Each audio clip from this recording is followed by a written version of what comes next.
Pour cette deuxième édition d'Info 7, mesdames et messieurs, j'ai le réel plaisir de recevoir une intelligence de mon pays. Elle est porte-parole du MLP, le parti cher à Franck Diongo. J'ai le réel plaisir d'ouvrir le bal pour la deuxième fois avec une dame, Mimi Angèle Condé. Donc avec elle, nous allons décortiquer le temps fort de l'actualité de cette semaine. Très heureuse donc de vous recevoir, Mimi Angèle Condé. Ça a toujours été un plaisir pour moi d'être à côté de vous et d'être questionnée par vous parce que vous êtes percutante et je crois que je serai à mesure de répondre à vos questions. Merci, c'est gentil. Nous sommes encore au mois de janvier pour commencer l'émission en douceur. Est-ce que vous avez des vœux, Maître Angèle, Maître Mimi Angèle, présenter à ceux qui vous en chèrent? Là, nous démarrons un peu l'émission avec un peu de légèreté. Merci beaucoup. À tout seigneur, tout honneur. Je présente mes vœux à l'héros vivant, mon président Franck Diongo, et à la grande famille MLP, Maman Espoir, les mamans de Diongo, et à tous les comités intérimaires, prof René Loata, et Nana Mukuna, Chantal Mboyo, et tous ceux qui me soutiennent à la commune de Bandalungwa, Amakala, Ferdinand, Bran, je ne vous ai pas oublié, Condé, vous êtes là dans mon cœur, on va continuer ces combats parce que c'est la lutte libère. Je ne peux pas oublier ma vieille mère, maman Anastasie Mwakamfuka, toi qui as fait que je sois dans ces mondes. Meilleurs vœux à toute la famille Condé, les professeurs ingénieurs Condé, l'assistant Dickens Condé, Papi Condé, Agnès Condé, Marie-Claire Condé. Je pense aussi à Thérèse Miasiantima, ma grande sœur. Je pense à ma nièce Clarisse Makonga, Likonga Yangoyo, à mes deux petites filles, princesse maître, princesse Akasia Kilula, et aux magistrats, futurs magistrats, parce que les deux veulent faire les droits comme moi, Ndji Ilungambombo, et à mon fils Eric Kilula Credo. Merci, en tout cas, je crois que on a fait le tour. Donc, Mimi Angèle Condé, comment se porte le MLP? Toujours dans la lutte, hein? Vous savez que le MLP, c'est un parti des martyrs. Et le MLP, c'est un parti porteur des revendications et des aspirations du peuple. Franck Diongo, c'est un prophète politique. Franck Diongo a une longueur d'avance par rapport à ses congénères. Et à chaque fois qu'il annonce quelque chose, les gens boudent, mais au finish, on arrive à lui rejoindre. Il trace toujours la voie à suivre. Donc au MLP, comme dit ici bien nos devises, c'est la lutte libère, sans sacrifice, pas de changement, ne jamais trahir les Congos, ne jamais trahir son combat, ni par cupidité, ni par ambition, ni par lâcheté. Déjà, est-ce qu'au début de cette année, est-ce que, comme vous l'avez si bien dit, je peux vous appeler Mimi, oui. Est-ce que Mimi, Franck Diongo a déjà prophétisé pour cette année déjà? Est-ce qu'il a déjà prophétisé, comme vous le dites bien? Oui, Franck Diongo a déjà prophétisé pour cette année. Souvenez-vous, dès sa sortie de la prison, il a parlé de cette histoire de la balkanisation. Il a dit que la menace qui pèse sur le Congo est plus forte que nos ambitions. Là, ça rejoint directement notre devise. Ne jamais trahir les Congos, ni par cupidité, ni par ambition. J'étais candidate député national à la Funa, moi. Les MLP a dit, on se retire des élections. Les MLP s'est retiré des élections. Mais on avait des ambitions.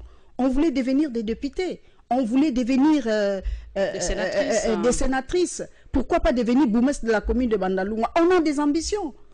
Mais la menace qui pèse sur le Congo, est-ce que nous comprenons? Patrice Lumumba l'avait déjà annoncé en 1960, que la Belgique veut balkaniser les Congos. On a pris ça à la légère. Le 2 avril, Franck Diongo a parlé de la balkanisation de notre pays. Nous allons en parler d'ailleurs lors du deuxième élément, mais nous allons d'abord monter à la colline inspirée, parce que vous le savez, cette semaine c'était assez chaud hein, à l'université de Kinshasa. D'ailleurs, la décision est tombée.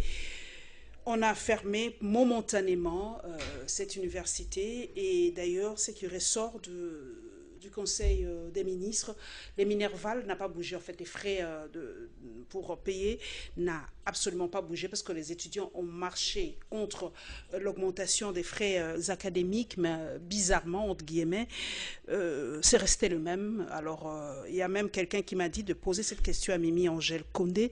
Est-ce que le FCC n'a pas gagné? parce que c'est toujours comme ça que ça se passe. Le FCC, quand il propose quelque chose, eh bien, au finish, c'est toujours la proposition du FCC qui passe. Alors nous allons aller à l'UNIKIN parler un peu de ces tensions, nous allons parler du rétropédalage des frais académiques et évidemment la rencontre du président de la République avec certains étudiants.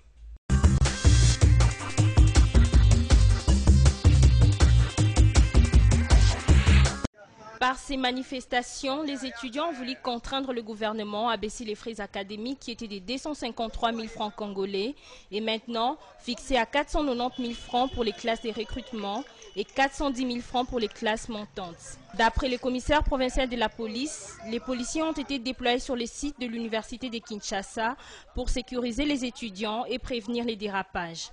Silvano Kassongo explique que les choses ont pris une mauvaise tournure lorsque le manifestant voulut aller jusqu'au rond-point Triangle alors qu'il devait manifester à l'intérieur du campus. Ces derniers se sont mis à brûler de pneus et à jeter des projectiles à l'endroit des éléments de la police qui, à leur tour, ont réagi par des gaz lacrymogènes. Signalant qu'un manifestant a été touché par balle et 4 policiers grièvement blessés, le ministre de la Jeunesse, Billy Kambale, a condamné l'usage de la force sur le site de l'université par la police. Il a déclaré sur Twitter que le déploiement d'autres unités de manière intempestive est anormal. La situation reste tendue et les policiers sont restés devant certains bâtiments de l'université, ce qui a empêché la vandalisation du siège de l'association des professeurs de l'UNIKIN, ainsi que l'accès des véhicules au site universitaire. L'instruction du ministre de l'Éducation relative à la fixation des frais académiques pour l'année 2019-2020, boudée par les différents comités de gestion des universités, pousse Thomas Louaka à faire les rétropédalages, lui qui a fixé les frais à 164 700 francs congolais pour les classes de recrutement, 131 760 francs congolais pour les classes montantes et 247 050 francs congolais pour le 3e cycle. Le ministre, qui n'avait pas consulté au préalable ses partenaires, s'est vu contraint par ces derniers au point de se dédire. Nous avons au niveau du ministère de l'enseignement supérieur fixé le coût des frais d'études pour cette année, mais on a demandé à chaque université, chaque institut supérieur de pouvoir négocier en interne ce qu'on appelle les frais connexes nécessaires au fonctionnement de chaque institution.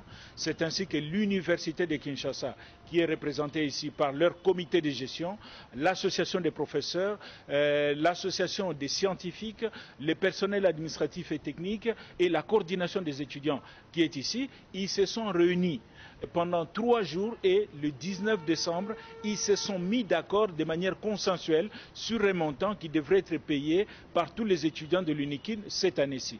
Les montants, c'est 490 000 francs congolais. Argumentaire peu convaincant car le ministre de l'ESU avait dans ses directives fixé aussi bien les frais connexes. Les manifestations des étudiants de ces jours sont donc une réponse au tâtonnement avec lesquels Thomas Louaka gère ses ministères, lui qui avait été rappelé à l'ordre par le Premier ministre Sylvestre Ilunkamba. La remise à niveau de membres du gouvernement Ilunkamba organisée à Kisantu tout récemment devra inspirer le ministre Thomas Louaka afin qu'il s'inscrive dans la bonne gouvernance.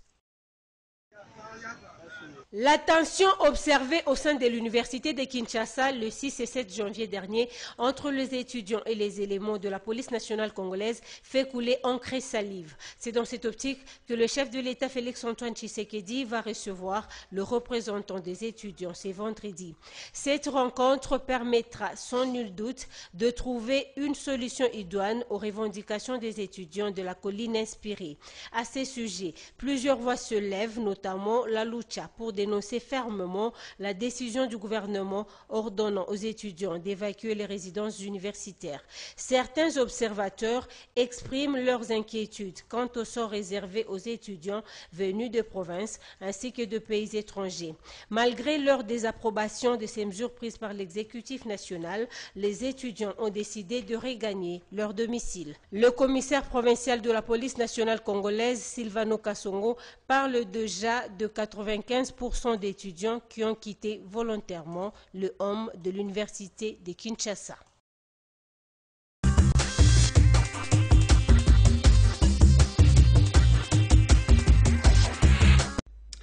Mimi Angèle Condé, vous avez fait vos études supérieures à l'université de Kinshasa. Oui, donc je vous êtes suis produit de l'UNIKIN, promotion 2002. 2002. Les frais académiques à l'époque, c'était à combien, si vous vous souvenez? Oui, moi, quand j'ai commencé l'université, les derniers frais que j'avais payés, c'était à 100 et quelques dollars. 100 et quelques dollars. Oui. Mais les gens disent que l'université au Congo, c'est l'université la moins chère. Et que pour faire des études, en tout cas dans des bonnes conditions ailleurs, c'est des milliers de dollars. Alors l'université, c'est pour les élites, c'est pas pour tout le monde en fait. C'est peut-être ce que nous ne comprenons pas. C'est pas tout le monde qui part à Harvard, c'est pas tout le monde qui part à la Sorbonne, c'est pas tout le monde qui va dans des universités réputées. Pourquoi on a popularisé ainsi l'université? Maintenant, ça semble vraiment un morceau dur pour la plupart des étudiants. Je vous dis merci. D'emblée, je dirais que l'avenir d'un pays dépend de son éducation, de son système éducatif, en fait. Parce que il y a eu d'abord un système populiste. En 1960, il y a eu carence des intellectuels. Lors de l'indépendance. Lors de l'indépendance. Une dizaine simplement des universités. Les chiffres sont connus. Alors, c'est les Nations Unies qui suppléaient pour qu'on ait des professeurs expérimentés. Et vous voyez dans quelles conditions nos pères ont étudié à l'université. Dès que nous avons accédé à l'indépendance, ils mangeaient, il y avait les transports, il n'y avait pas assez de monde à l'université. Si vous regardez même la construction de l'UNIKIN, même les hommes, ça vous dira il y avait combien d'étudiants. D'ailleurs, j'ai publié quelque chose sur ma page par rapport à la création de l'UNIKIN en 1954. C'était très, très, très, très beau. C'est incroyable. Je me suis dit, ça, c'est pas la RDC. C'est incroyable. L'UNIKIN était vraiment un bijou. Mais il faut voir, même aujourd'hui, quand vous allez à l'UNIKIN, j'ai étudié là-bas. J'ai habité les hommes 80, hommes 150. J'ai dit coucou à tous les pensionnaires. J'ai habité ces hommes-là. Mais la question que l'on doit se poser aujourd'hui, j'ai dit que l'avenir d'un pays dépend de son système éducatif.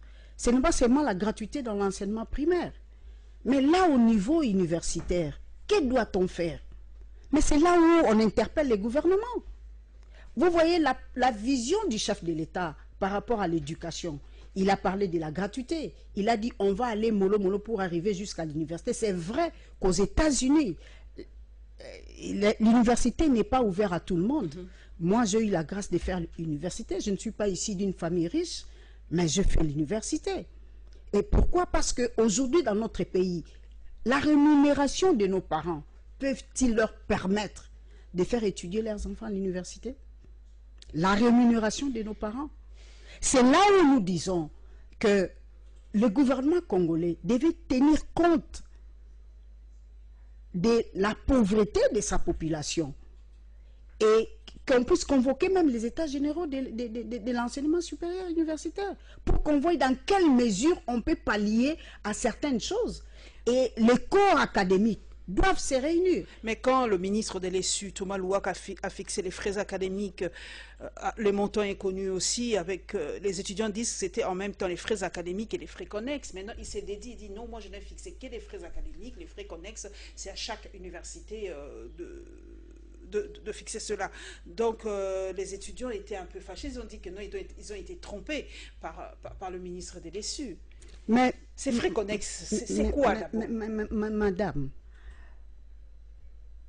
lorsque nous venons, d'ailleurs nous venons de suivre l'élément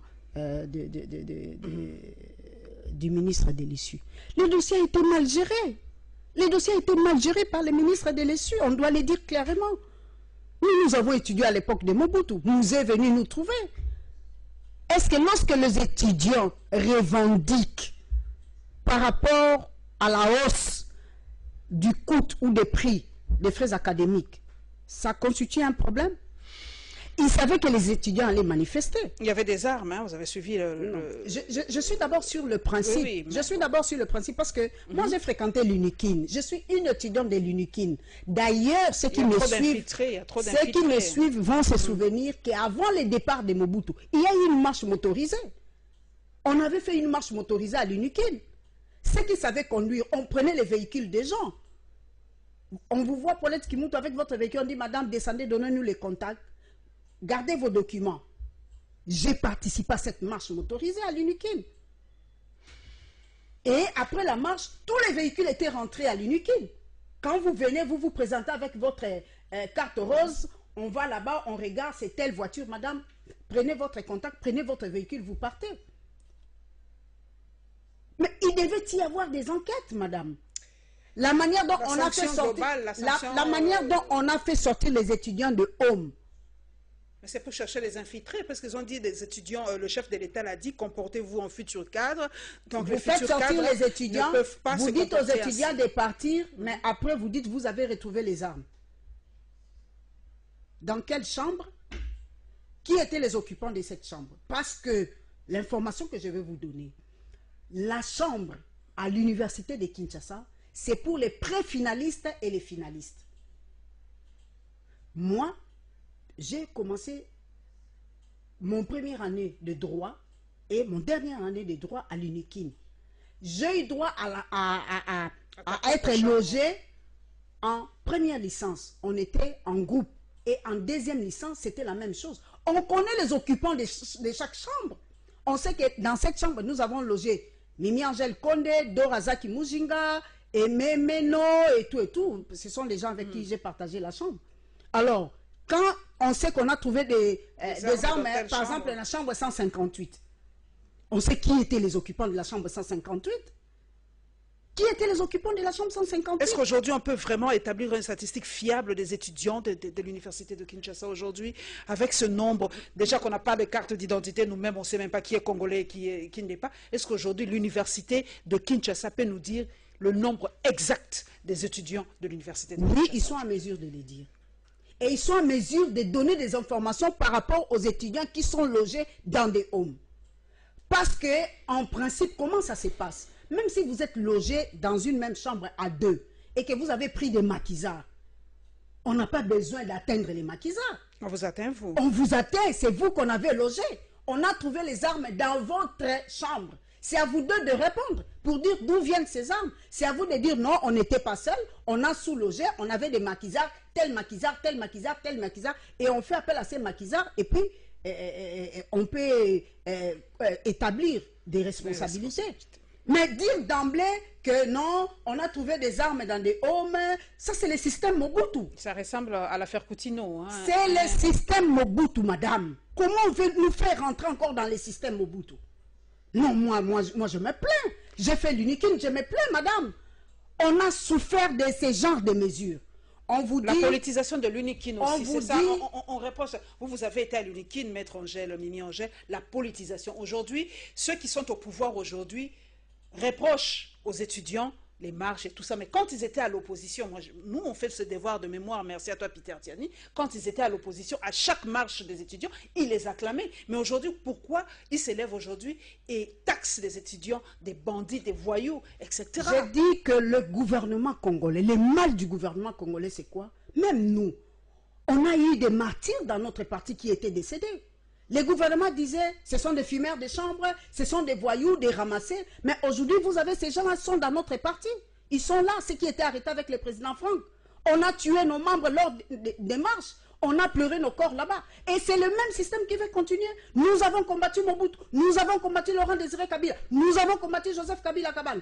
Et maintenant, on nous revient avec des mesures dictatoriales telles que Mobutu le faisait.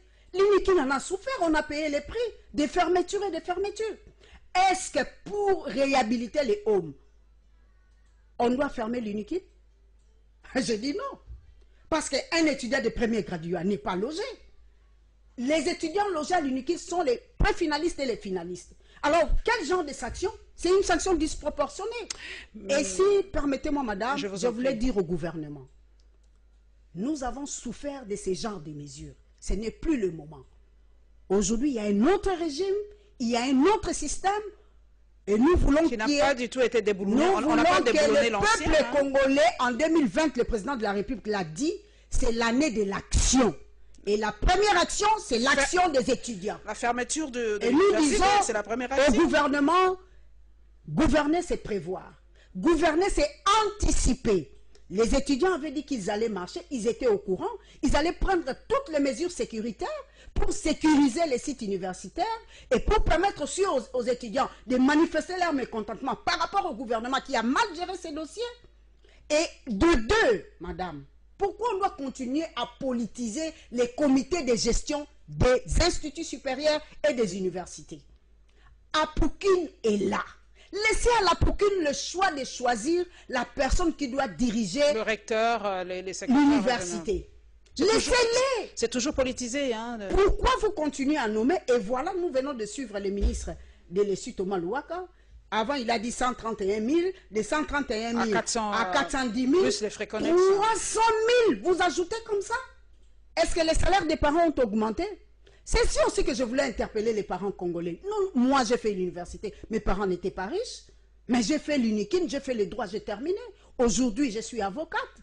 Mais vous, parents, vous restez main croisée au moment où l'avenir de vos enfants va être hypothéqué?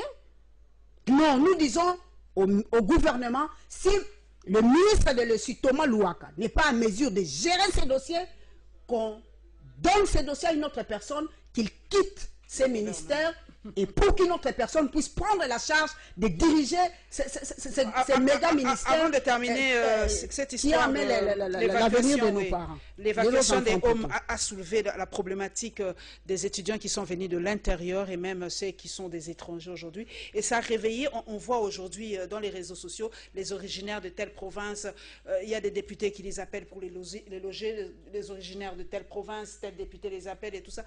Ça fait ressortir encore une fois de plus, Angèle, le régionalisme. Mais oui, madame, mais c'est ça que même lors du message de vœux de Franck Diongo à la nation, il a dit. Pourquoi les FCC se comportent en opposant vis-à-vis du président de la République? Pourquoi? Le président a pris une mesure par rapport à l'enseignement primaire, que nous accompagnons, que tous les parents accompagnent, que la population accompagne, pour permettre aux enfants d'étudier. Et maintenant, avec tout ce qu'il y a eu pour la gratuité de l'enseignement primaire, et beaucoup de préfets, je vous dis ici qu'il y a à Litigombe, il y a un préfet, il a perçu l'argent pour les élèves des premières et deuxièmes des classes montantes. Il a été suspendu, mais il est parti avec l'argent. Il est parti avec l'argent. Et maintenant, les enseignants sont en train de gréver, ils sont en train de réclamer cet argent. Quelle est la solution qu'ils vont donner à ces professeurs de Litigombe? C'est encore un problème. Ce n'est pas encore terminé, il y a aussi d'autres. Vous avez vu l'honorable, ma soeur, l'honorable Christelle Vouanga. Il y a eu des élèves des lycées Motema Pico qui ont réclamé. Et aujourd'hui, c'est les étudiants de l'UNIKIN. Mais madame, nous tendons vers l'année blanche. Nous tendons vers l'année blanche. Vital Kamerhe a dit non, il y aura nous pas tendons vers l'année blanche. Il a rassuré. Posons-nous la question. J'appelais des bonnes intentions, oui. Mais posons-nous aujourd'hui la question. Ils vont réfectionner les hommes pendant quel délai? Et au moment où nous parlons, les étudiants sont en vagabondage. Hein? Mais ils étaient en plein cours, madame. Ils étaient en plein cours. Et maintenant qu'ils ont dit que nous fermons l'UNIKIN, est-ce que pour réfectionner les hommes, on doit fermer l'UNIKIN?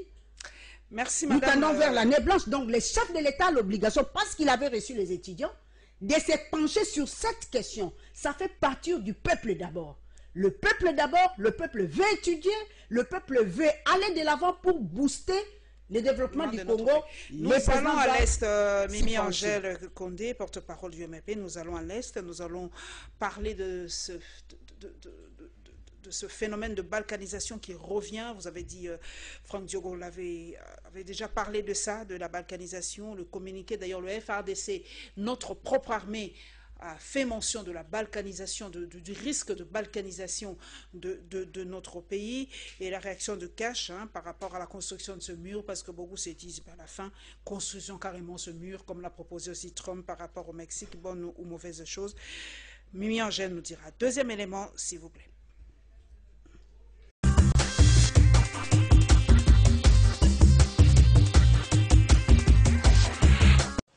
La balkanisation a été déjà décriée depuis Lumumba, qui a parlé que le blanc avait un plan de balkanisation pour notre pays.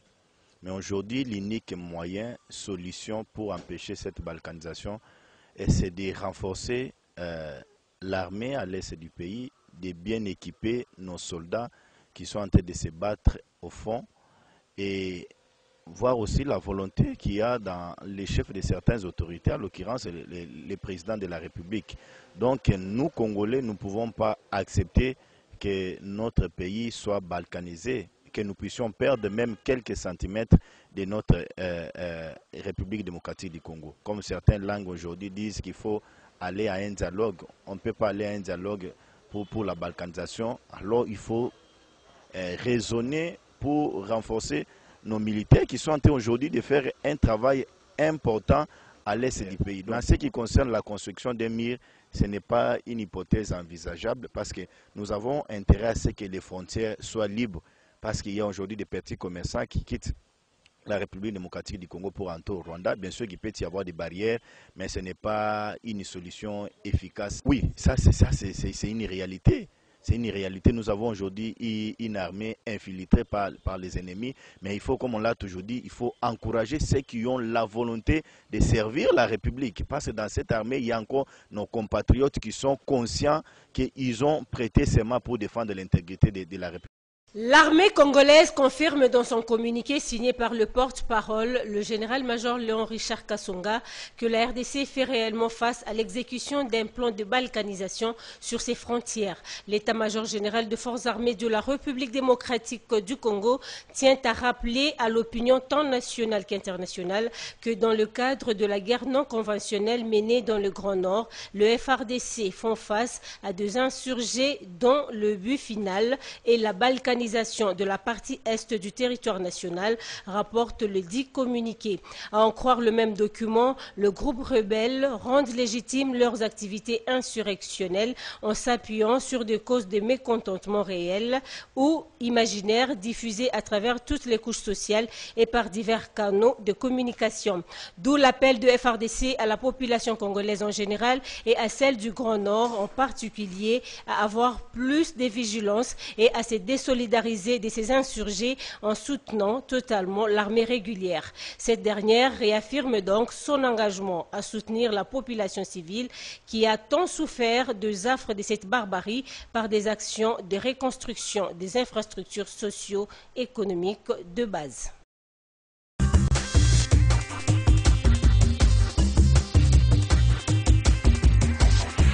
Mimi Angèle, nous avons suivi les FARDC qui parlent de ce risque de balkanisation. Et notre compatriote a dit que ça a commencé déjà depuis Lumumba. Vous-même, vous l'avez souligné tout au début, que ce risque existe depuis 1960. Que doit-on faire pratiquement pour que même pas 1 centimètre de notre pays puisse s'en aller, puisse partir?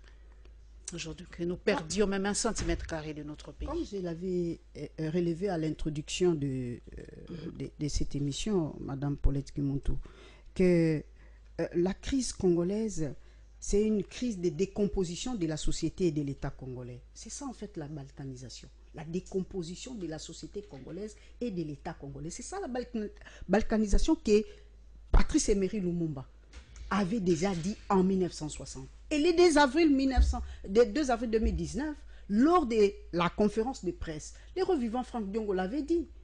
Il avait dit que la crise congolaise est une crise multidimensionnelle. Et les grands responsables peuvent être les hommes politiques, ce sont les politiciens. Mais dans cette guerre-là, c'est multidimensionnel. Il y a la dimension géopolitique et il y a la dimension géostratégique. Le Congo est au cœur de l'Afrique. Les Congo regorgent beaucoup de ressources naturelles et minières. Et on doit chercher, voilà pourquoi, parmi les propositions qu'a préconisé les MLP et son président, les Revivants, qu'il y ait une enquête internationale pour qu'on établisse des responsabilités. Les multinationales ont besoin des matières premières du Congo. Ils sont en train de financer les groupes armés pour mener ces actions au Congo et prendre nos minéraux et le revendre aux multinationales. Mais aussi, vous avez compris le rapport des Nations Unies. Lorsque le rapport des Nations Unies a cité certains certaines autorités, tant politiques ou militaires. Oui. Mais les sanctions ne sont pas tombées. On les a repris d'ailleurs. Ils sont toujours là, ils travaillent. Justement, voilà pourquoi nous disons que la crise congolaise est une crise multidimensionnelle. C'est une crise cyclique. À un moment donné, vous allez voir comme s'il n'y a plus rien. La crise est mise en éveil comme un ordinateur. Après un moment, on redémarre. Après un moment, on fait semblant d'une accalmie. Non. Et nous disons que la crise est aussi géopolitique. Nous sommes dans la région, nous sommes en Afrique. Nous parlons de nos voisins. Il y a des groupes armés qui viennent de nos voisins. Mais quand Martin Fayulu, nous sommes vraiment à chaud. Quand Martin Fayulu dit par exemple, attaquons, parce que vous savez que ça provient de tel pays, de tel pays, de tel pays. Il a dit, mais carrément, au lieu de faire semblant de tourner en rond, mais Trump l'a fait, attaquons carrément, et puis on va arranger après, parce qu'on ne peut pas continuer comme ça à subir tout le temps les attaques. C'est notre population qui est tuée, ce sont nos femmes qui sont violées. On ne peut pas continuer à dire toujours des prétendus ADF, des prétendus, et pourtant on sait très bien d'où proviennent ces gens. Cette hypocrisie va continuer jusqu'à quand? La crise congolaise est multidimensionnelle. On ne peut pas aujourd'hui préconiser l'unique solution militaire de guerre. Même nos FARDC, je soutiens 100% nos FARDC. Bravo nos FARDC pour le travail que vous êtes en train d'abattre. La crise est multidimensionnelle. La solution aussi doit tenir compte de la multiplicité des dimensions de cette guerre. Le côté diplomatique, militaire, du côté judiciaire aussi. Du côté judiciaire. C'est la plus faible d'ailleurs, on ne sanctionne jamais, Et voilà pourquoi du côté judiciaire nous disons au chef de l'État de dire à aux Nations Unies qu'on ait un tribunal pénal international pour la RDC. Martin Fayulu l'a dit.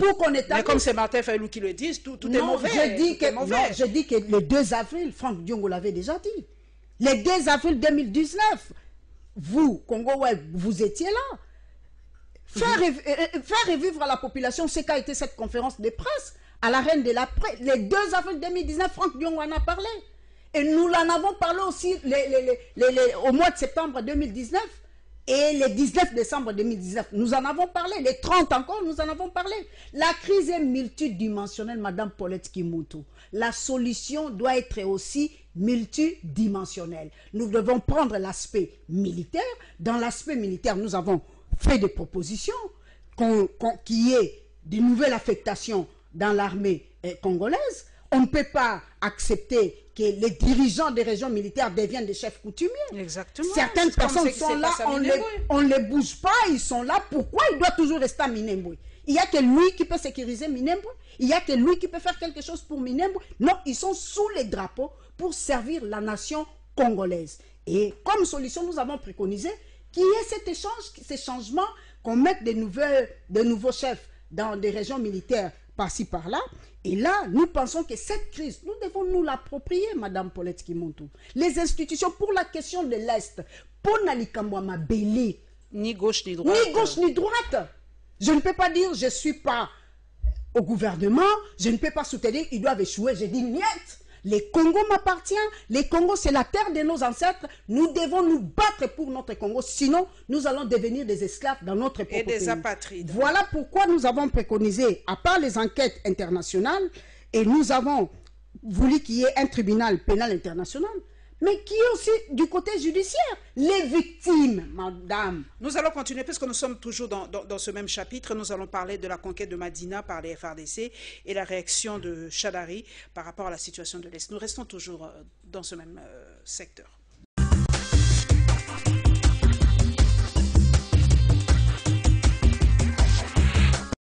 La conquête de Madina est un ouf de soulagement pour la hiérarchie militaire. Chirou Mwami est général de brigade. Il est porteur du message du chef de l'État ainsi que de l'ensemble du gouvernement au FARDC.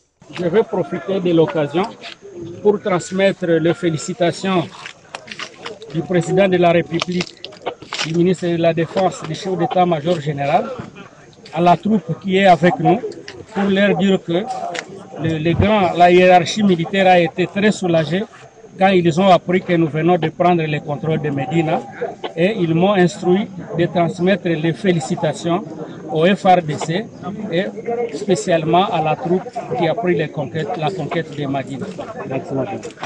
Signalons également que le porte-parole du gouvernement, Jolino Makelele, lors de la réunion du Conseil des ministres, a fait savoir que cette conquête amorce à coup sûr les débuts des démantèlements de New Madina, dernier sanctuaire et rempart des terroristes ADF MTM. Le PPD dénonce avec force ces politiciens de tous bords en mal de positionnement qui font la souffrance et tuerie de nos frères et sœurs de Béni un fonds de commerce. Nous devons donc nous mobiliser tous comme un seul homme pour que prenne fin définitivement cette guerre asymétrique qui n'est qu'un terrorisme bien planifié de l'extérieur et soutenu malheureusement par des Congolais à la recherche des postes sans en maîtriser les tenants et les aboutissants. Le PPD soutient et encourage les actions menées par nos forces armées, les FARDC, la police nationale congolaise et les services d'intelligence pour maintenir la paix, particulièrement à Béni et dans tout l'est du pays. Le PPD se réjouit de constater qu'enfin, de nouvelles voix s'élèvent courageusement pour nous rejoindre et rejoindre donc le président Kabila dans nos vieilles déclarations sur les menaces de déstabilisation et de démembrement ou dit contre notre pays. Le PPD condamne avec la dernière énergie tous les actes barbares de violence et tous les dégâts matériels enregistrés ces derniers jours sur le site de l'université de Kinshasa. Notre parti recommande vivement au gouvernement de prendre dans les meilleurs délais toutes les dispositions nécessaires pour la prise en compte des revendications des différentes parties en présence, plus particulièrement celles des étudiants, et en appelle ainsi à l'apaisement total et à la reprise des activités scientifiques et académiques à l'université de Kinshasa.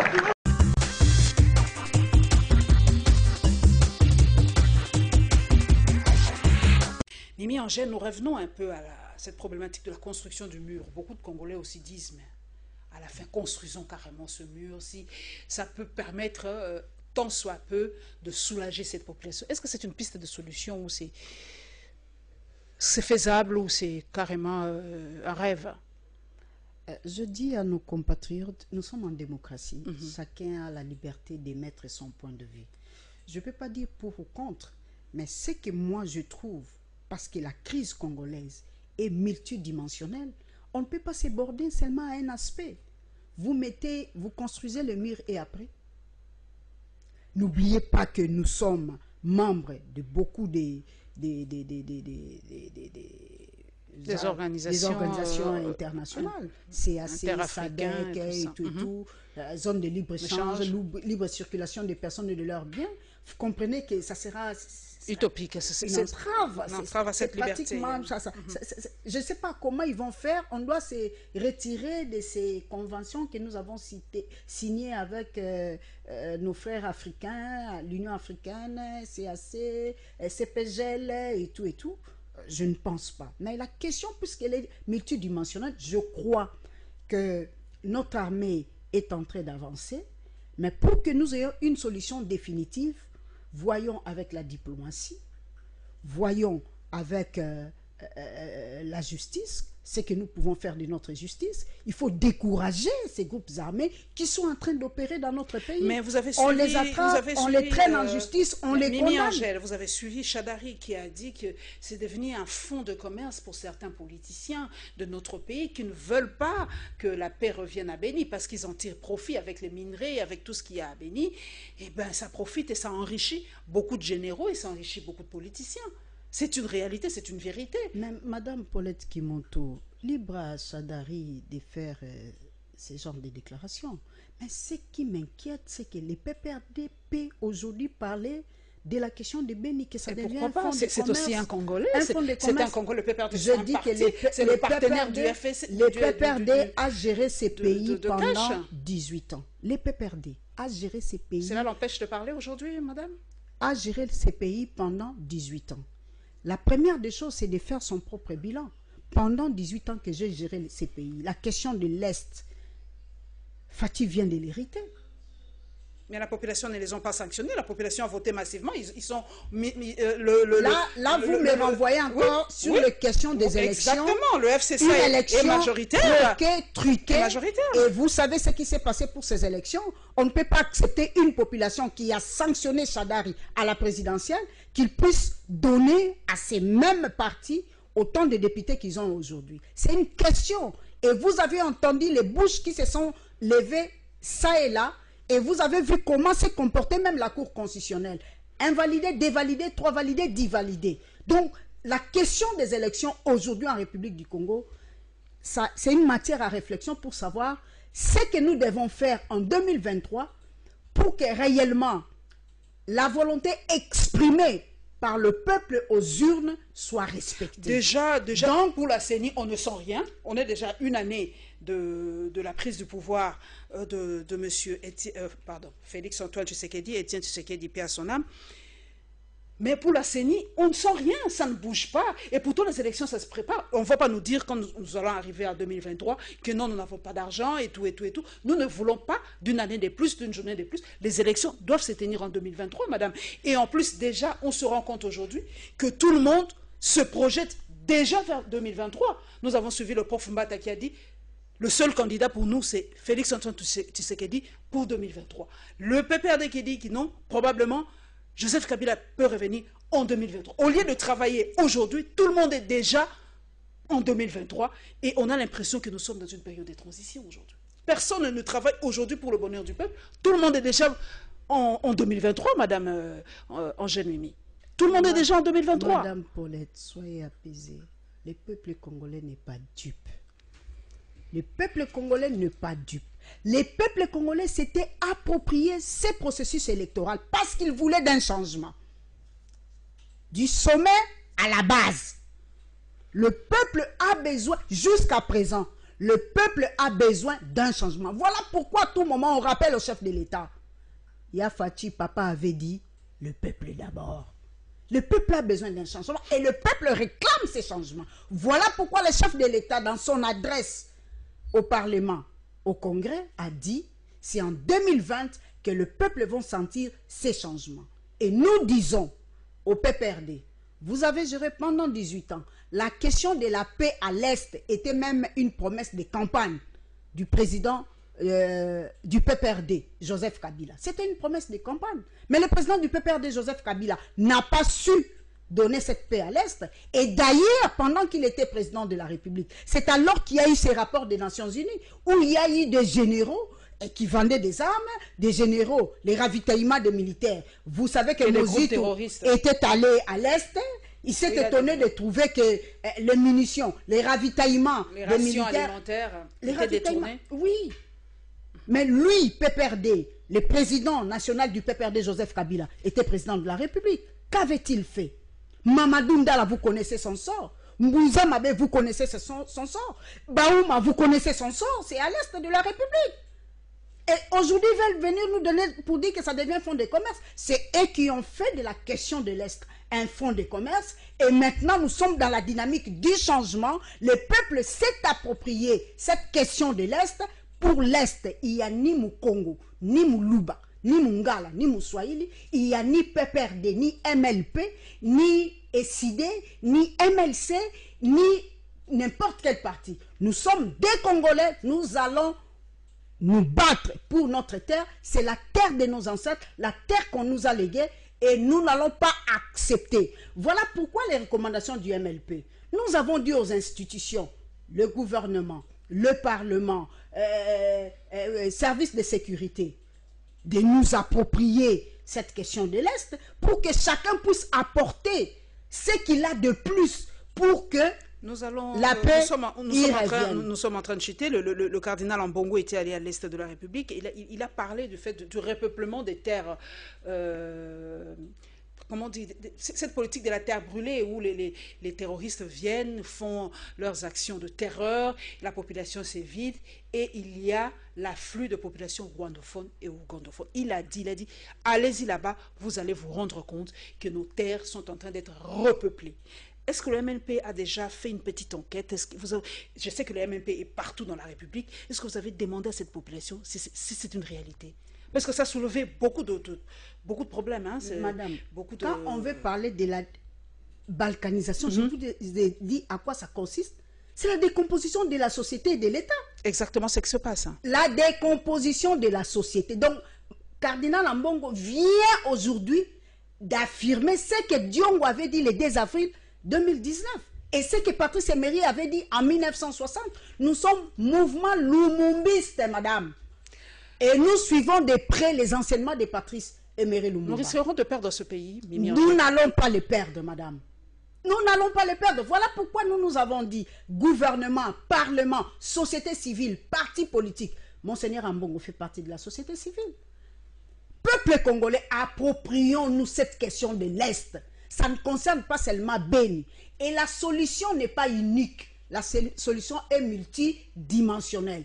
Voyons la diplomatie, le chef de l'État l'a fait. Il est allé, il a rencontré les Angolais au niveau de l'Union africaine, CPGL, CAC.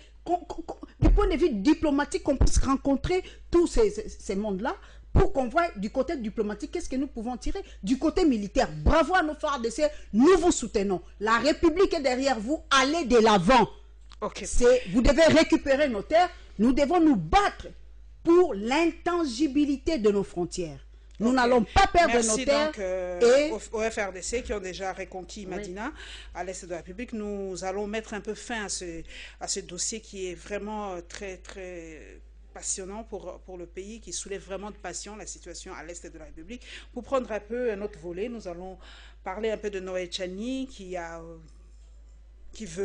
qui souhaiterait la démission de Vital Kamerhe. Nous allons savoir un peu plus, nous allons savoir pourquoi il voudrait que Vital Kamerhe s'en aille. Et avec le dernier rapport de cette ONG LODEP qui a jeté le pavé dans la mare. Plus de détails, s'il vous plaît.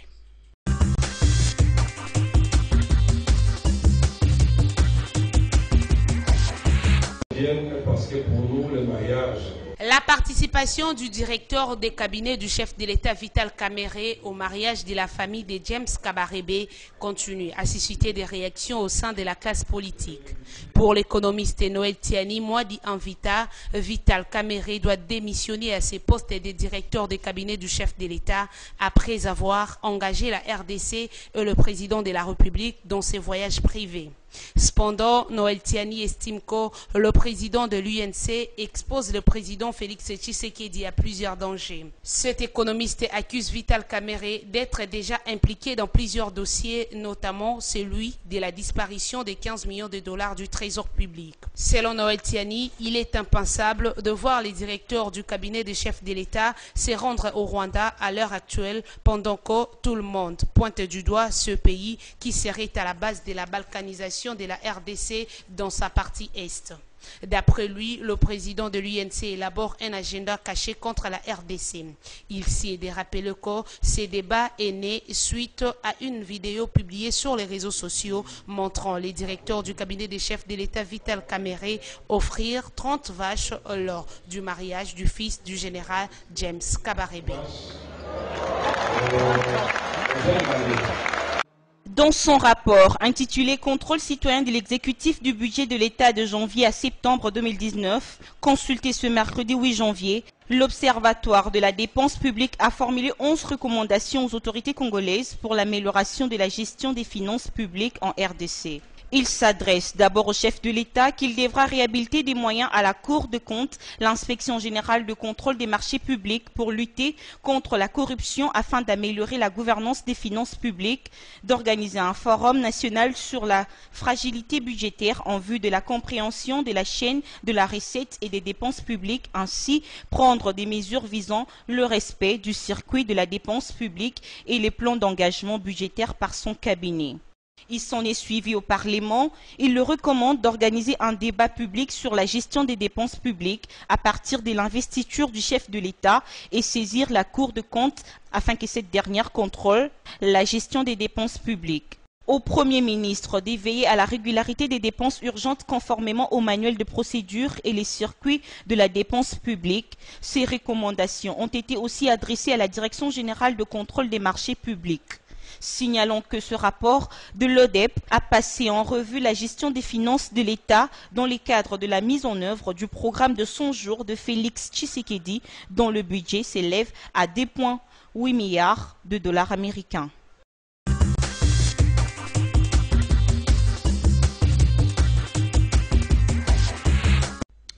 Mimi Angèle Condé, les internautes m'ont dit de vous poser cette question.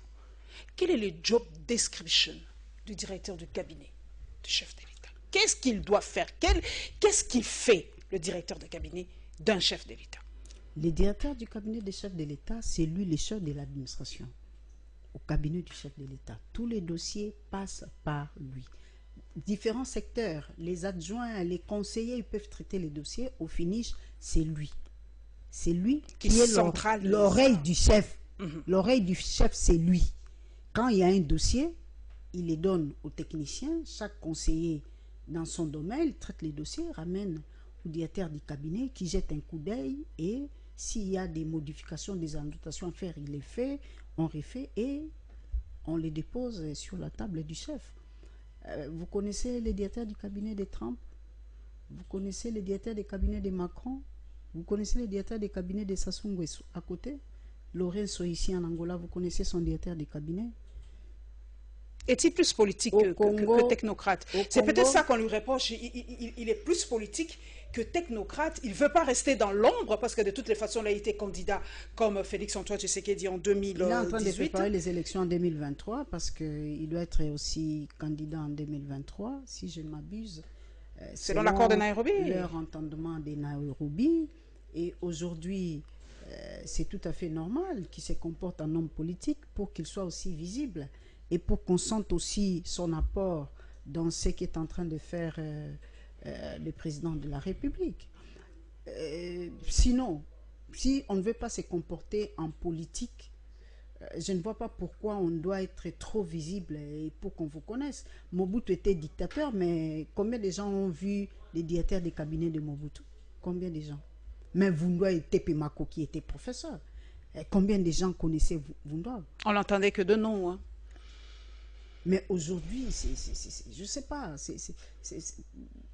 Ou bien il est trop visible. Beaucoup de gens. Moi, je ne mâche pas les mots de toutes les façons. Nous sommes à Congo Web Télévision, nous posons toutes les questions. Est-ce que Vital Kamerhe se comporte-t-il comme un co-président en République démocratique du Congo? Dire qu'il se comporte comme un co-président, je dirais non. Mais il se comporte plus comme un homme politique qui a des ambitions présidentielles. Mais c'est très dangereux pour Félix-Antoine Tshisekedi, il faut le dire, parce que s'il veut lui mettre de l'ombre, parce qu'il donne son avis sur tout. Surtout, je l'ai suivi d'ailleurs, merci à toi, je ne le dirai jamais assez, Stani Boujakera d'actualité.cd, il nous a balancé une vidéo où Vital Kamerhe donnait son point de vue par rapport à la situation qui s'est passée à l'UNIKIN, par rapport à tel sujet, par rapport à tel sujet, par rapport à tel sujet.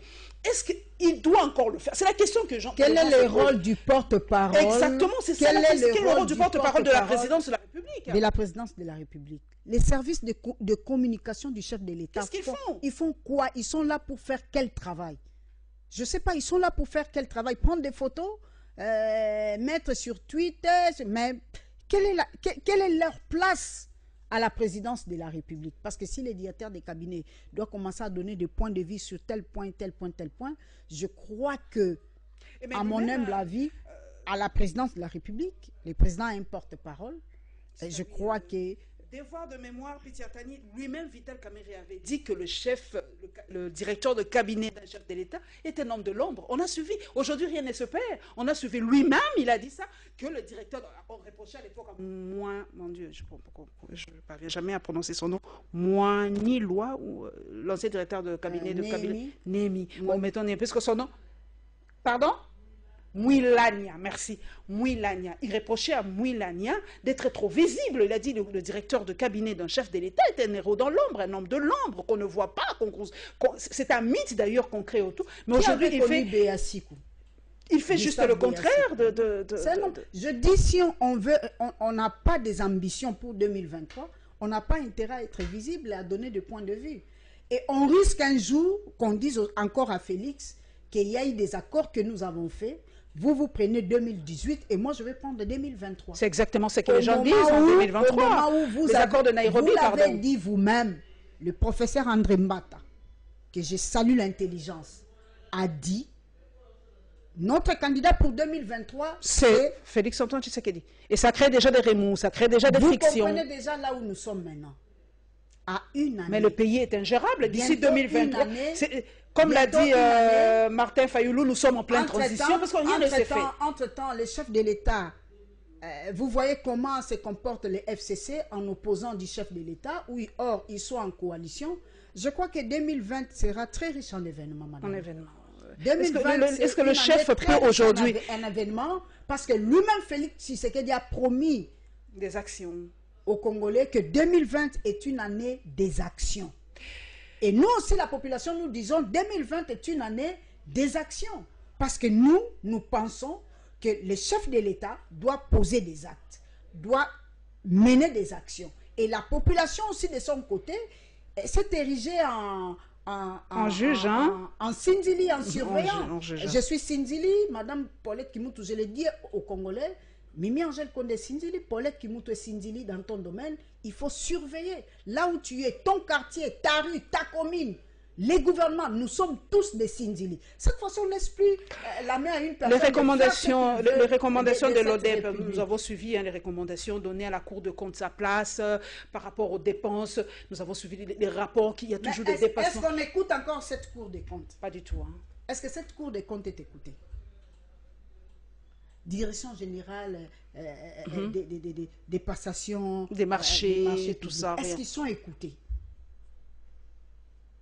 On risque de croire que nous sommes dans une république bananière. Mais vous savez que Félix Tshisekedi, je ne pense pas qu'il va laisser ces genres de choses évoluer. Je ne pense pas. Il paiera le pot cassé en 2023 si ça continue parce comme ça. Parce qu'il doit rendre compte devant le 2023, peuple. Il ne rend pas compte devant le Parlement, mais il va rendre compte devant le peuple. Voilà pourquoi nous avons dit que, puisqu'il a parlé du peuple d'abord, mais lorsque l'argent du peuple est détourné, que doit-on faire? Les sanctions toujours. Il faut que le judiciaire, la justice, puisse faire son travail. Voilà pourquoi nous disons, mise en place que nous attendons, ce n'est pas seulement dans l'armée, dans la police. Et la Cour constitutionnelle, les magistrats. La Cour constitutionnelle, la Cour des comptes. Et voilà, la Cour des comptes il joue quel rôle?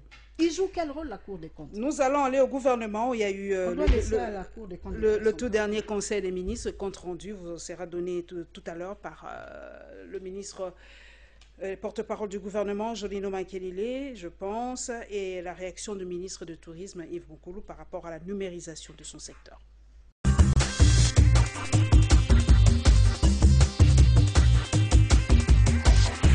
Après les incidents survenus sur le site universitaire, au cours desquels des étudiants, auxquels se sont joints des badauds et autres personnes non autrement identifiées, logeant dans les homes qui ont perpétré des actes de vandalisme, il a été décidé la suspension des activités à l'université de Kinshasa. Celle-ci a pour objectif le rétablissement rapide d'un climat de sérénité nécessaire au bon fonctionnement de cette institution. L'université ne sera donc pas fermée. Au point 4, on notera que le relogement des étudiants réguliers dans les homes de l'UNIKIN sera précédé d'une opération d'identification des étudiants en règle et de l'exécution des travaux de réhabilitation des résidences qui se trouvent actuellement dans un piteux état et un état de délabrement très avancé. Introduite par Madame le ministre d'État à l'Emploi, Madame le ministre de la Fonction publique a exposé la question des agents de carrière des services publics qui ont fait valoir qu'il n'était pas opportun d'affecter leur rémunération de l'exercice 2020 de l'impôt professionnel sur la rémunération IPR en sigle. Ministre de la Défense nationale et ancien combattant. Il s'agit de la présentation de la boîte noire de l'Antonov AN-72. Le ministre de la Défense nationale a annoncé au Conseil des ministres que la boîte noire de cet avion a été retrouvée dans le Sankuru après plusieurs expéditions et recherches. Celle-ci permettra de livrer les informations sur les causes et les circonstances de l'accident de cet aéronef. La numérisation et la digitalisation du secteur touristique en République démocratique du Congo demeure le souci de Yves Bonkolo Zola, ministre du Tourisme. Yves Bonkolo parle des avancées de ce projet. En ce qui concerne la numérisation du secteur, nous sommes déjà très avancés. En ce qui concerne le recette, comme vous l'avez annoncé, c'est un projet qui a commencé depuis l'époque du Premier ministre Matata. Il y a déjà dans le secteur du transport aérien qui a été numérisé en ce qui concerne la collecte des redevances. Et nous sommes en train déjà de travailler, je vous annonce déjà qu'au mois de mars ici, tous les secteurs hôteliers sera numérisé en République démocratique du Congo. Et nous allons passer à l'étape de digitalisation qui nous permettra d'être beaucoup plus visibles. Nos différents sites touristiques, nos différents hôtels pourront facilement être repérés à partir d'un téléphone Android. S'agissant de l'Office national du tourisme, organe technique de ce ministère, qui a pour rôle de vendre l'image de la RDC à l'extérieur, Yves Bonkolo dit réfléchir afin de doter de moyens à cet organe de mieux fonctionner. Je pense que l'Office national du tourisme, qui est notre organisme technique, qui permet la promotion du tourisme en République démocratique du Congo, c'est un organe, comme vous l'avez dit, qui a connu beaucoup de difficultés. Je crois que les difficultés étaient liées aux finances. Et maintenant, là, nous sommes en train de réfléchir comment est-ce qu'avec le budget de l'État, que notre organe technique puisse avoir des subventions. Et c'est que nous avons obtenu dans le budget 2020 et aussi élaborer un plan de promotion dans le cadre de la participation de la République démocratique du Congo dans toutes les activités à travers le monde de promotion du tourisme, comme très prochainement nous serons à Madrid et il y aura à Paris. Soulignons que la RDC participera à tous les rendez-vous touristiques à travers le monde.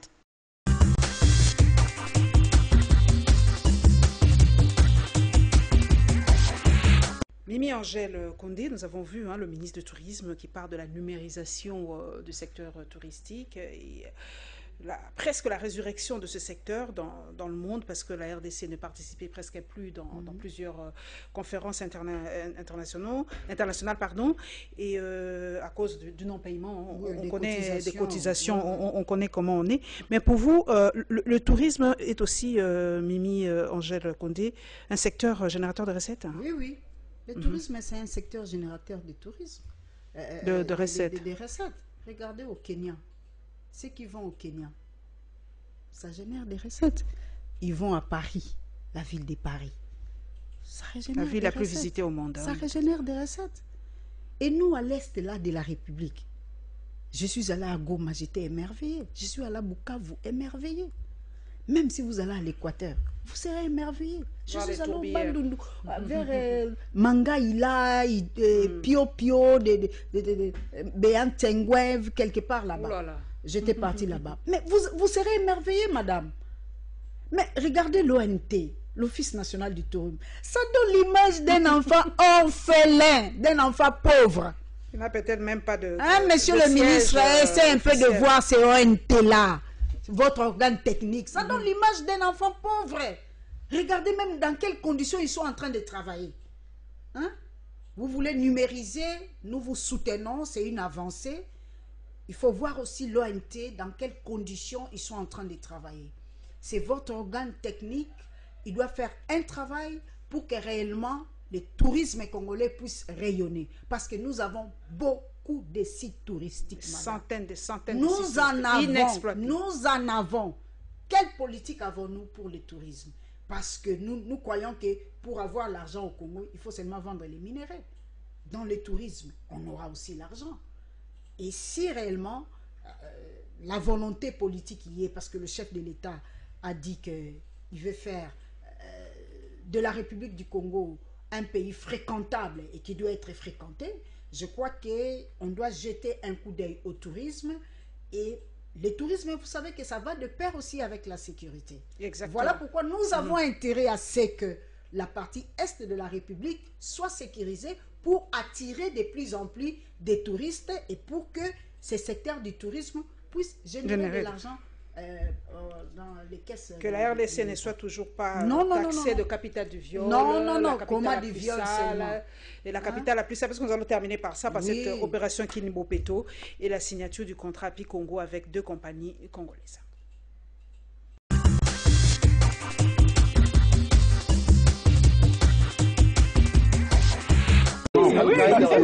Descartes Construction et Shinasan Chuan International, ce sont 2 compagnies congolaises séduites par le projet API Congo. Ce, après la signature de notre contrat sur la construction des maisons par 2 compagnies angolaises et API Congo. Elles ont visité le site où seront construites les maisons.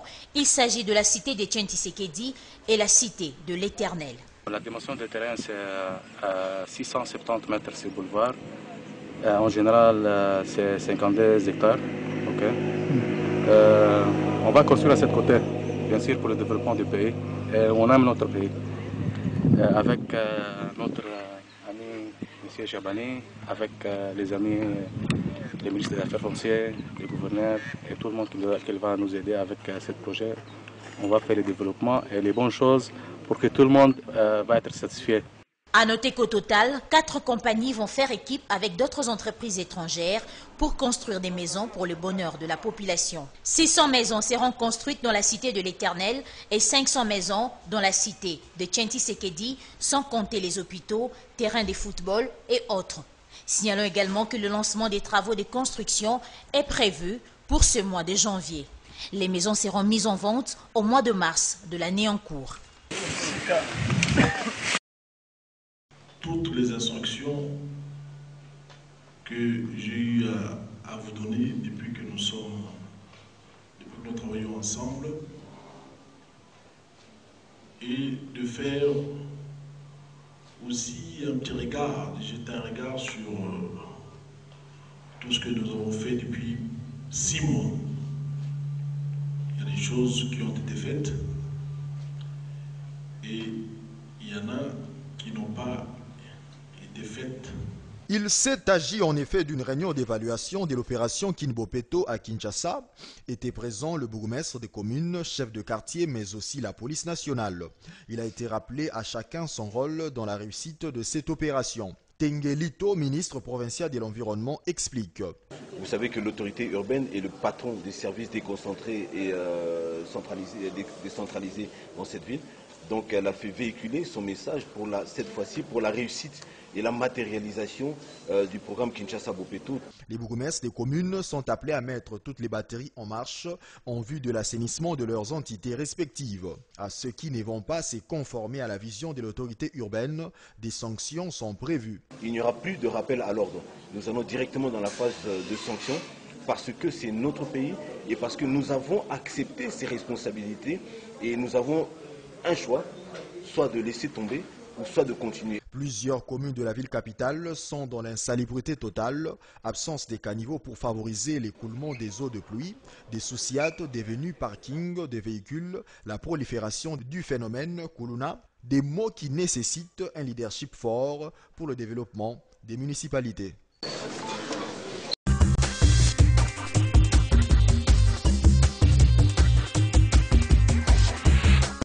Mimi Angèle, nous sommes en train d'atterrir tout doucement. L'opération Kinbopeto, nous avons vu le chef de l'État d'ailleurs lui-même venir inaugurer cela, mais bon, on ne sent pas le changement. Kinshasa devient de plus en plus sale. On se pose la question, est-ce que le quinoa lui-même est sale ou c'est l'État qui ne parvient pas à vider les poubelles? Moi, je suis passée personnellement sur l'avenue Sayo dans la commune de Kasavubu, mais j'ai eu l'impression que j'ai été noyée dans cette odeur c'est tellement nauséabond, c'est tellement fort que je ne sais pas comment les Quinois vivent dans cet environnement aussi sale. Je ne comprends pas et je suis dépassée de fois. Madame, merci. Moi aussi, j'ai été choquée. J'étais à côté de la maison communale de Kinshasa. J'étais à bord d'un taxi. Et j'ai vu les pousse-pousseurs venir avec des déchets, les immondices. Et les véhicules qui étaient là, qui ramassaient ce qui était par terre, ont refusé à ce que le monsieur puisse jeter les immondices pour qu'eux puissent les ramasser. Pour qu'il accepte, les pousse-pousseurs a dû débourser de l'argent qu'il a donné aux conducteurs de ces véhicules-là.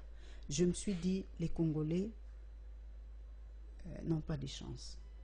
Madame, je suis en train de me poser la question. Vous savez qu'avec Joseph Kabila, président du PPRD, il y a... Autorité morale. Non, il est président du PPRD, comme Franck Diong est président du MLP. Joseph Kabila est président du PPRD. Ça, il ne faut pas oublier. C'est un acteur politique. Il est président national du PPRD. Chadari est secrétaire général du PPRD. Il ne s'est jamais présenté aux élections comme membre du PPRD. Il a toujours été indépendant. Si, non, madame, vous me remettez en quelle année là? Nous sommes en 2020. Déjà en 2019, Joseph Kabila est président national du PPRD. Donc nous sommes en 2020, nous allons dans cette lancée de Joseph Kabila, président national du PPRD, acteur politique comme Franck Diong et les autres. Ok. Donc je disais que Kin Bopeto, pourquoi je dis qu'il y a peu de chances? La question de la gouvernance locale, à l'époque de Joseph Kabila, nous avons vu son directeur de cabinet, Némi Moulania, très choqué par ce qui s'est passé. Et j'ai critiqué même Némi Moulania pour dire comment un directeur de cabinet peut venir même s'occuper des inondices. À l'époque, le gouverneur de la ville de Kinshasa était Kimbuta. Les députés provinciaux, cherchez-nous des bons gouverneurs. Cherchez-nous des bons gouverneurs. Maintenant, la question de la gouvernance locale, est-ce que les inondices, chaque commune, dans chaque commune, il y a un chef de quartier. Que fait le chef de quartier? Quel est le travail des chefs de quartier? Seulement quand on achète une parcelle, vous allez donner l'argent pour qu'il établisse la fiche parcellaire. Mais donnez-nous les questions. Il doit y avoir même des réunions de sécurité de chaque quartier. Le chef du quartier est là, il appelle le commandant de tel SIAT, de tel sous-SIAT qui est dans sa juridiction, et ils peuvent tabler. Et même l'opération de Koulouna là, dans chaque quartier, on peut facilement, dans ces périmètres-là, on associe les chefs de rue pour savoir comment faire et suivre dans chaque rue. Mais si l'opération Bopeto, c'est au niveau du bourgmestre. Les bourgmestres là des Bandal là. Au quartier Luboudi, on lui a vu quand. Les bourgmestres là de Makala. Vers le quartier Liboulou est là, on lui a vu quand. Il y a une érosion là-bas au quartier Liboulou. On lui a vu quand là-bas, à Makala au quartier Liboulou. On lui a vu quand. Est-ce qu'il va là-bas? Ce qui se passe là-bas, il est au courant de ça. Mais les chefs de quartier sont au courant de ça à travers les chefs de rue. Laissez la question de Kin Bopeto entre les mains des chefs de quartier qui doivent le faire de commun accord avec les chefs de rue. Et dis-moi maintenant, le rôle des chefs de rue, ils font quoi? Quand il pleut, il y a des dalles de toilettes qui sont ouvertes. C'est les chefs de rue qui doivent dire que ce qui se passe est tel. Et la responsabilité de chaque Congolais, c'est vrai qu'il faut une politique pour vider... des proximités. La politique des proximités. Mais lui-même, le Congolais, mais entre-temps, nous-mêmes aussi, comment les Kinois se comportent par rapport à ça? La Ligue des femmes congolaises pour les élections avait fait en 2018, si je ne m'abuse, avec notre présidente, Madame F. Bazaïba, la foire des objectifs de développement durable. On a eu des éminentes professeurs qui étaient venus exposer pour interpeller la femme congolaise. C'est nous qui sommes des ménagères. C'est nous les ménagères. Que faisons-nous de nos inondices? Vous attendez une forte pluie pour jeter les inondices sur les caniveaux? Vous êtes femme. Vous oubliez qu'en jetant ces inondices sur les caniveaux, ça vous retourne après. Regardez vos voisins. Regardez ce qui se passe ça et là. Il y a eu, maintenant, il y a la recrudescence des maladies autrefois bannies. C'est notre responsabilité en tant que ménagère, en tant que femme, de veiller sur ça, sur les enfants et sur nos maris aussi. Merci beaucoup Madame Mimi Angèle Condé, porte-parole du MNP, d'être passée à la barre. C'est la première femme que je reçois pour l'an 2020. J'espère qu'en tout cas cette année, comme l'a dit le président de la République, c'est l'année de l'action. Je verrai beaucoup de femmes à Info 7 pour donner leur point de vue. Ne laissons pas toujours la parole aux hommes. Nous avons droit de citer dans ce pays. Oui. Et j'espère vraiment que... Et d'ailleurs, pour ça, je félicite le chef de l'État. C'est une avancée.